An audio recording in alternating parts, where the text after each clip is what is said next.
কোরআন শরীফে মোট একজন সাহাবীর নাম আছে, একজন যায়েদ, ওনার নামটাই শুধু কোরআন শরীফে আছে, আর কোন সাহাবীর নাম কোরআনে নাই।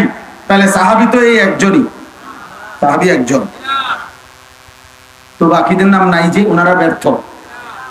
তাহলে কি বুঝা গেল? সবাই জানলেই সফল, সবাই না জানলে সফল নয়। এটা নয়, এটা সঠিক কথা, কোরআন সুন্নাহর কথা। একজনরে বললে ব্যর্থ আর 1 লক্ষরে বললে সফল, এটা কোরআন সুন্নাহর কথা। কোরআন শরীফে সূরা ইয়াসিনের মধ্যে আছে, সূরা ইয়াসিনের শুরুতে আছে ওয়াদরিব লাহুম মাসালান আসহাবাল কারিয়া ইদ জাআহাল মুরসালুন। এখানে একটা ঘটনা আছে, এই ঘটনার মধ্যে আছে 3 জন রাসূল এক এলাকায়, আমাদের নবীজির আগে একটি অঞ্চলে 3 জন রাসূল একসাথে কালেমার দাওয়াত দিছে। কয়জন?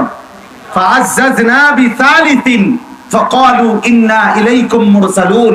এই মোট 3 জন, 3 জন রাসূল পাঠানোর পরে এই 3 জন রাসূল দিবা নিশি ওই এলাকার মানুষগুলোকে আল্লাহর দ্বীনের দাওয়াত দিবেন, কালেমার দাওয়াত দিবেন। বিনিময়ে উনাদের হাতে কালেমা পড়ছেন শুধুই একজন। কয়জন? একজন। ওয়াজাআ মিন আকসাল মাদিনাতি রাজুলুন, একজন। তাহলে এই 3 জন রাসূল বলার পরে একবারের বয়ান না, 1 ঘন্টার ওয়াজ না, দিনের পর দিন আল্লাহর কথা বলার পরে কালেমা পড়ছে একজন মুমিন, একজন মানুষ। তাহলে একজন যে উনাদের অনুসারী হলো, অনেক যে হলো না, উনারা ব্যর্থ। তাইলে এই আমার কথা, এটা প্রথম কথা, এটা